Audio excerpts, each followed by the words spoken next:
Hi, I'm Gary Curtis. I'm Fire Chief in the City of Wade Park. I'm here to talk to you a little bit about some fire prevention tips, basically on smoke detectors. Not only for Wade Park, but anybody that's in the area, just to make sure you test your smoke detectors. Smoke detectors are a very essential part of your home. You need them because that's the only thing in your house that doesn't sleep if you have a fire.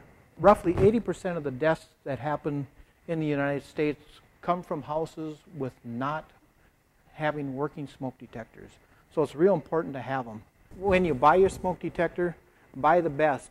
You can buy them battery operated, electrical hardwired operated, or the combination. It's recommended to buy the combination so that if you do have a power failure in the house, the battery will back it up. It's recommended to have one smoke detector per floor or level of your house. And a general rule is if you sleep in it, you have a smoke detector. So if you have a hallway and you have 2 bedrooms in it, you should have 2 smoke detectors, 1 in each bedroom and also 1 in the hallway so that you can be alerted in the case of a fire. This story is about how to get out alive. We start this fire with a heat source in a trash can, representing a carelessly discarded cigarette, the leading cause of fatal fires in the state of Minnesota. Within 30 seconds from the first flame, the trash can is fully involved. In less than a minute, it's producing a radiant heat stronger than a roaring winter fireplace. The upstairs smoke detector is just now sounding. We're not 2 minutes into the fire. We'll allow it to burn only 5 minutes more, figuring 60 seconds for a call to 911 and the average 4-minute response time to this St. Paul neighborhood. Consider it a best-case scenario. It's not 5 minutes to find your pet. Cattle, if he can find his way out, he'll find his way out, but there's not time. And it's not 5 minutes to put out the fire. More people are killed trying to put out their own fires. 5 minutes burning from the sound of the smoke detector. It leaves 1 minute to get out alive. 1 minute and 5 seconds from the first sight of a flame and the fire burns high, shooting across the ceiling, black smoke gathering overhead. That smoke now drops like a curtain at the end of a play. It takes only seconds. Watch as you lose sight of the window straight ahead. Hopefully the heat's already forced you closer to the floor. 10 more seconds and that curtain of black smoke falls past the center line of the window. 6 more seconds and you've lost sight of the window altogether.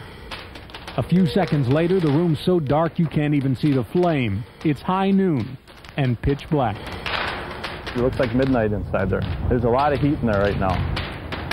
The smoke is not just blinding black, it's also toxic. That's why firefighters wear oxygen masks. Without it, the smoke literally starves the brain of oxygen. It confuses you, affects your ability to act and react. Ultimately, long before the heat ever finds you, it's the toxic air that kills you. This graphic example shows how blinding smoke and a lack of oxygen make for a lethal combination.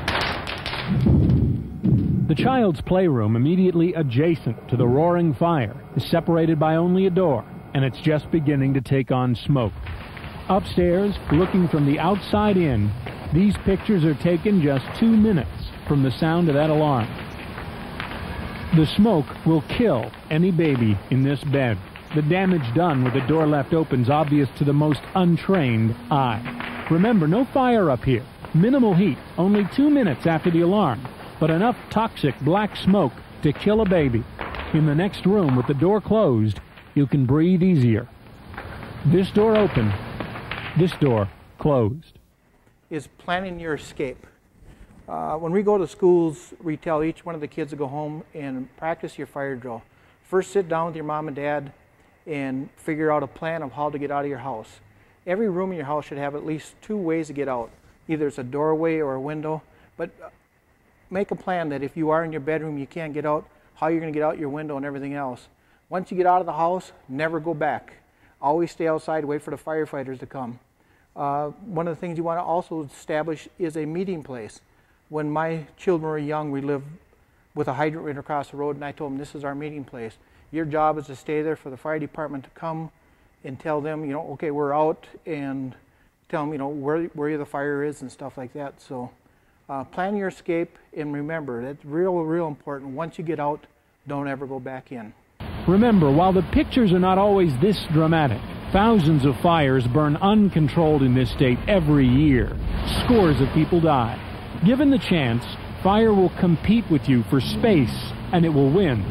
It'll compete for the air you breathe, and win. You have ultimate control of one thing only. You can plan to get out alive. Now here are some very specific things you should do to protect yourself and your loved ones from a house fire. First and foremost, install a working smoke detector. It's critical for early warning. Test it monthly. Change the batteries every 6 months. And be familiar with the sound of the alarm. A new national study shows that in homes where a fire is reported, half the people did not have smoke detectors. And for those who did, 1 out of 3 were not working properly. The state fire marshal believes nearly 500,000 Minnesota homes don't have a working smoke detector. Once you have a smoke detector in place, you should have a plan for what to do when the alarm sounds. Move fast. Know 2 ways out of every room in the house. Practice fire drills with your family. Have a meeting place immediately outside your home.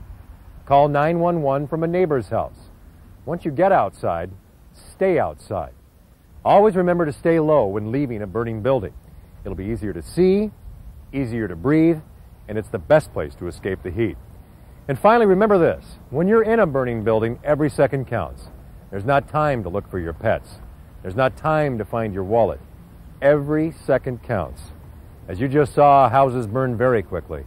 May this video be as close as you ever come to experiencing the real thing.